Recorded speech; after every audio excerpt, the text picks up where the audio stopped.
Good morning, guys. We're on day 3 of our Taiwan escapade. Time is 6:36. Pupunta kami ngayon sa Elephant Mountain and then Maokong Gondola. And sana hindi umulan. Ganito sa Taiwan, very early in the morning, wala masyadong tao.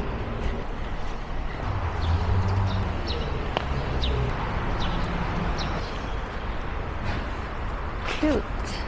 Yung maganda dito sa Taiwan is meron silang parks everywhere where you can sit, tsaka may mga puno kahit nasa city. And then meron ding eto, mga bikes.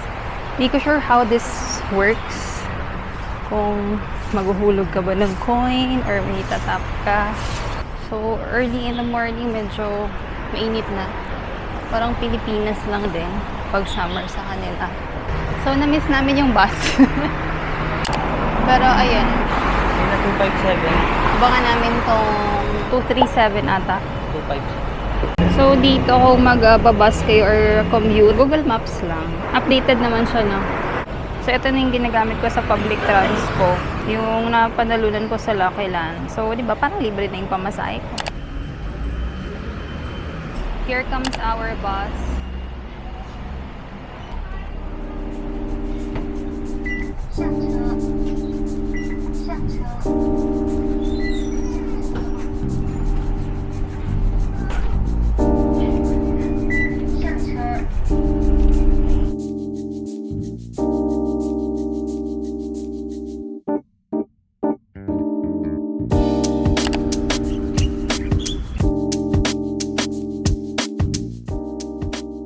Parking in.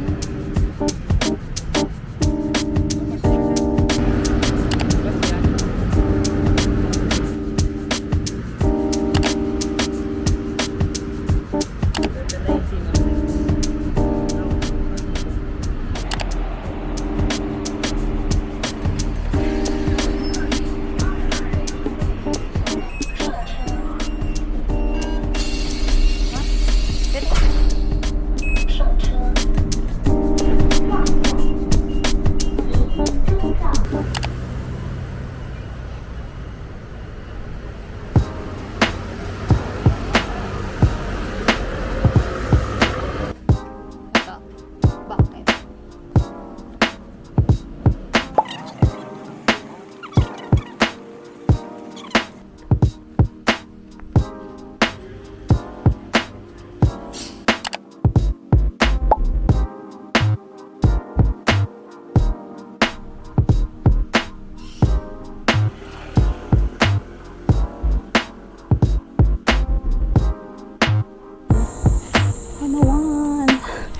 We're just on our 10 minutes of walk.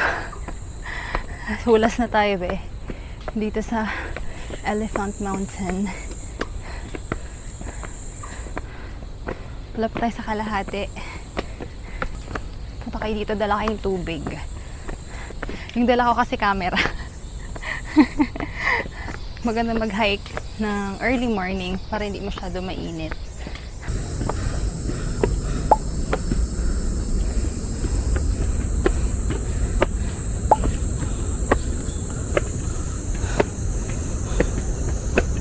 So after 25 minutes, we finally reached the peak of the Elephant Mountain.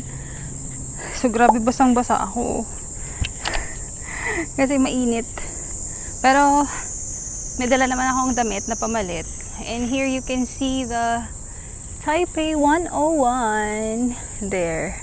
Ayun. Tsaka advice ko pala guys, if you're going to hike the Elephant Mountain, especially kung ang OOTD nyo ay katulad ko, naka-shorts lang since mainit, kaya nag-shorts ako.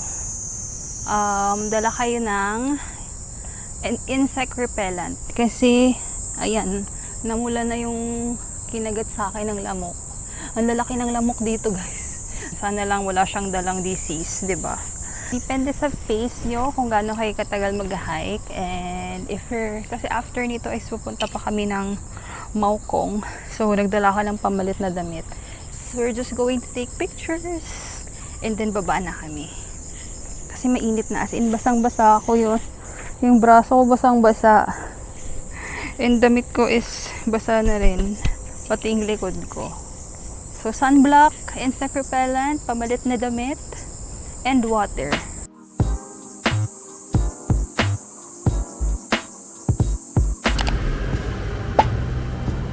Yun lang na sausage McMuffin. Na a la carte lang. Yun yung kawalion. Ala, na double charge. Choco lang.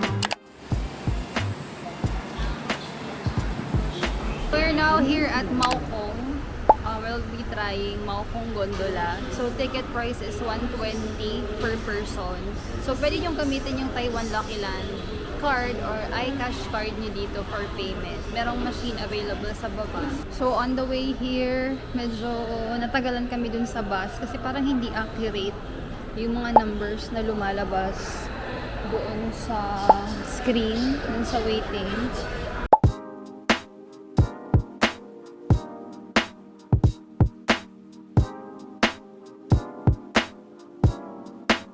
We're waiting for almost pa 30 minutes na kasi pinili namin yung crystal cabin. Pero kung regular cabin lang, mabilis yung pila. Pero since gusto namin ma-experience, minsan lang naman to, we opted for the crystal cabin, which is longer waiting time compared sa regular cabin. Kami na yung next, so waiting lang kami papasukin. May harang pa, pero kami na yung next.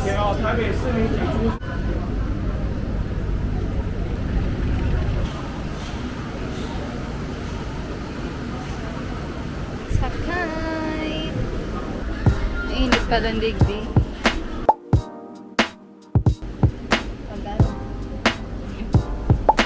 Kaskas pala, talo.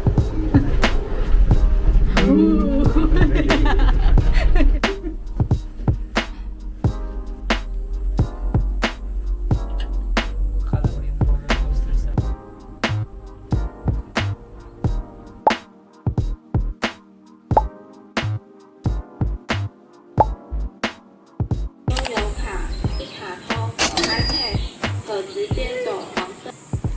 Flamingo!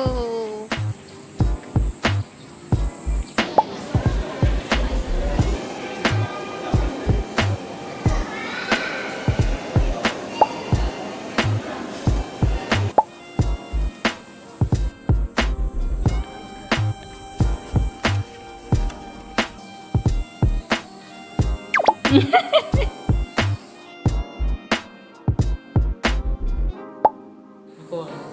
Iyo.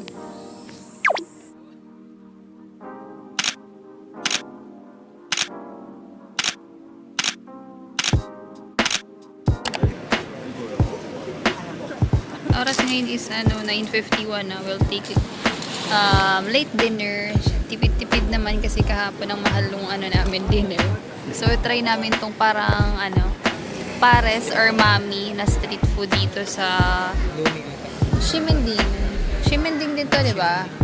Sa barang tabi-tabi. Actually, anong tawag sa kanila? May mga bawal silang vendor dito. Kasi pag may mga pulis, umaalis sila.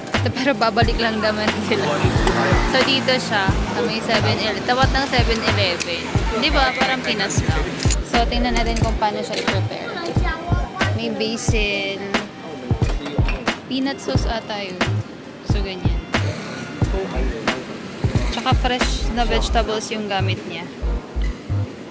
Pork ata yung... Kaya, sir. Spicy? Yes.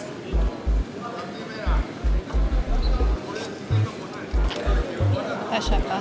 Kasya pa. Magkano? 180. Shishe. Kasi...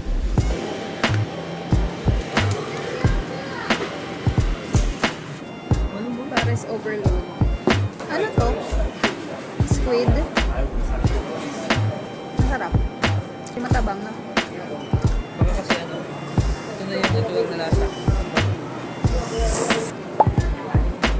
Day 4 ng aming Taiwan trip, June 12, 2024. It's now 7:10 a.m.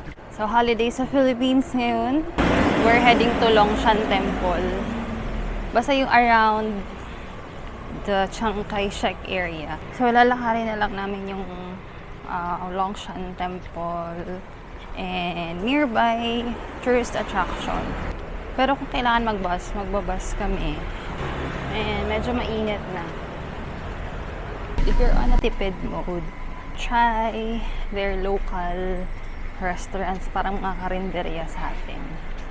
Kagabi nag-try kami, yun nga yung pinakita ko sa inyo, na parang lomi or mami sa atin. Masarap naman siya. Pero para sa akin, yung timpla nila matabang. Siguro dahil nasanay lang tayo sa Philippines na ang dami nating pampalasa. Kasi sa kanila more on herbs, spices, ganyan. Tsaka more on basil sila and star anise. Yun yung most common flavor na malalasahan mo sa pagkain dito sa Taiwan. Yung oras ngayon is ano pa lang past 7 pero mainit na.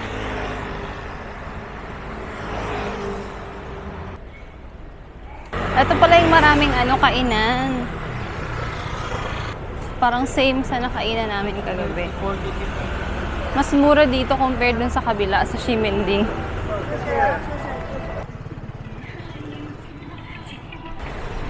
Ang bango. Tinapay.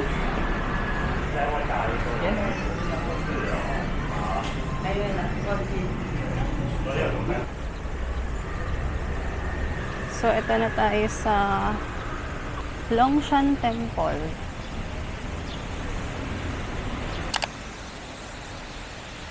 So, this is 10 minutes na lakad away from our Airbnb. So, ang ganda.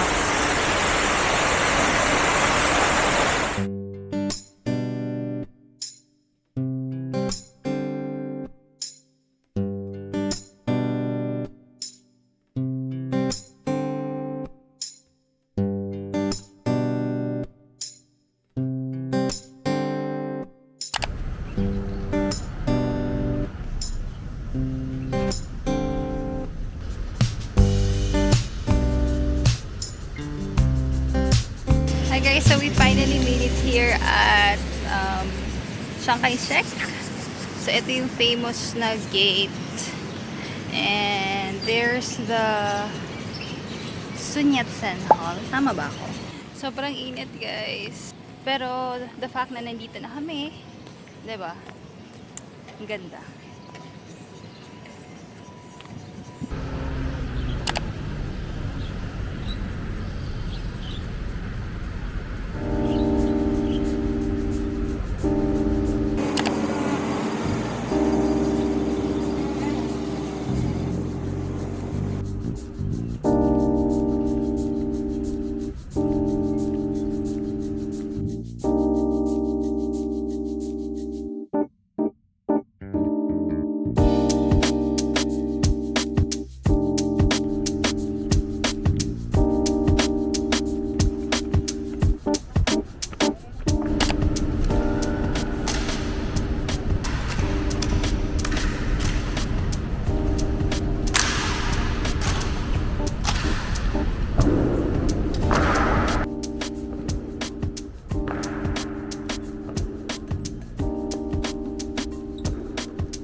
After staying at Sun Yat-sen Hall Garden Area, walk 10 minutes and you'll reach the Taipei City Hall where a rainbow walkway can also be found. Dito walang crowd so you can take as much photos as you want with Taipei 101 as your background. 5 to 7 more minutes of walking, you'll reach Taipei 101. You need to go to the 5th floor first, buy your admission tickets, then walk past this photo booth before going to the fastest elevator going 89th floor. Libre lang naman magpa-take ng photos, but you need to pay if you're gonna have it printed. And you can claim it sa 89th floor, but we didn't because we didn't like the shots and it's quite expensive for a photo. After the photo booth, you'll find the elevator. Taipei 101 is famous for this ultra-fast elevators, which takes only 37 seconds to travel from 5th floor to the 89th floor. Admission ticket cost 900 NTD if I remember it right, since we availed getting access to the 101st floor. It also comes with vouchers you can use at the coffee shops at the 89th floor.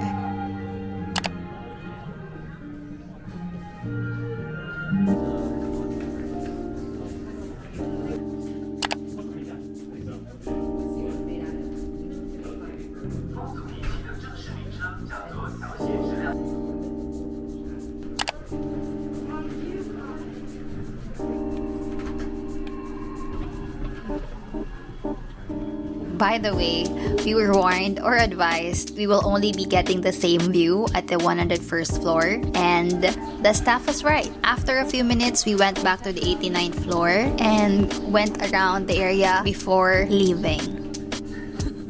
We're headed to Rauhe. I'm in search for sapatos. From Longshan, Chiang Kai-shek to Taipei 101. Pauwi kami around 4 p.m. Nagpahinga muna. Doon na rin siguro kami magtitake ng dinner. And bukas is our last day dito sa Taiwan. Kasi by June 14, 2 a.m. yung flight namin. So, bali mga 7 a.m. 7 p.m. dapat siguro nakaalis na kami ng aming Airbnb. Kasi may isa kaming check-in luggage. So, baka mahaba pila sa immigration and sa check-in. So we are here now at Rauhe Night Market. So we'll see kung ano pwede naming makita dito. Napasobra ang withdraw. Last agenda before we leave Taiwan is mag-food trip dito sa Rauhe Night Market. Overwhelming ang food choices dito. Ang daming pagpipilian. Hindi masyado magkakapareho ang mga paninda. If meron man, di sila magkakatabi. Ayan o, magkano ba yan? Ito, crispy donuts. 1 piece.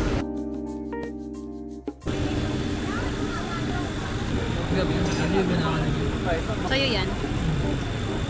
Unang nabili, fried chicken. Masarap, 5 out of 5. Gusto ko ng rice. Next, grilled beef cubes. Medyo maalat dahil dun sa seasoning. Medyo pricey din. Medyo makunat. Siguro hanap kayo ng iba pang store. Ay, ang palaya, kulay white. Ito masarap. Parang hybrid ng siopaw and burger, pero nasa flaky bun. Nakakabusog, pero medyo oily lang. 100, ay, 90. Sarap lang. 1 only, serve them. 3 flavors. 1, 2, 3 in dyan. Okay. Natatawa na lang ako while editing this part of the video. Pati ako di ko na alam kung anong language ang sasabihin ko. Pero nagkaintindihan naman kami ni Madam. Para siyang ice cream na nasa lumpia. Lumpia wrapper. Ayan. Nagtanong siya kung gusto namin na may celery. Thank you!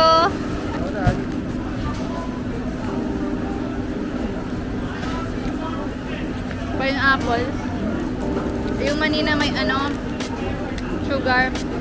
Tapos may cake ng celery. Hindi ko alam kung same siya ng flavor sa Shipen. Shipen ba yan ito? Shipen pala. Yung ice cream texture is para, sorbet ice cream. Kasi para siyang yellow lang. Taro, pineapple, and sour plum. Yung humaba yung pila after namin bumili.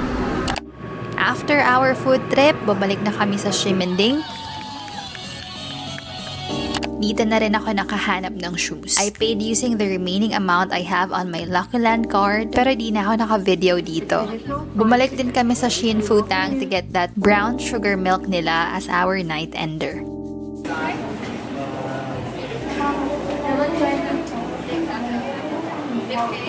It's our last day here in Taipei, Taiwan. June 13 ngayon, and time is around past 9. So, free day namin today. Planning to, wala lang, ikot-ikot na lang dito around Ximending. Naghahanap kami ng additional pasalubong. Kasi mamayang gabi is alis na kami ng Airbnb. May init! Maganda. Ximending pa rin to eh. Madami silang mga ganito. Mga arcade. Anywhere. May mahanap ka. So, dito kami sa Donkey. Hanap kami ng pwedeng pasalubong. Mascot ng Donkey. Or kung may tax mo. Pero di naman kami mamimili ng masyadong marami. Depends.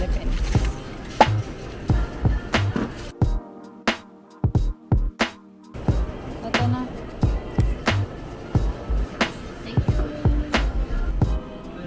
On our last day, we went to Donkey, spent our remaining coins on claw machines, Tentasyon na. and had our lunch at Sukiya.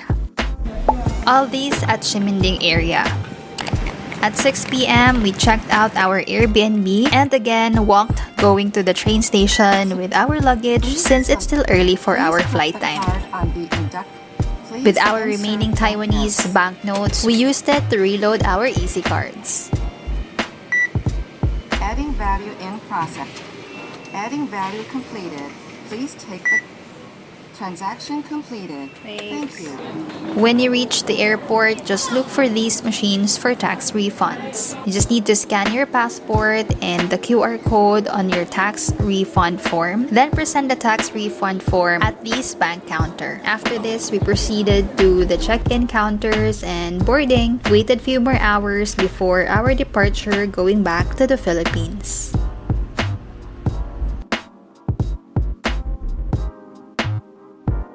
And that ends my Taiwan vlog. Hope you can subscribe to my channel. Thank you guys and see you on the next one.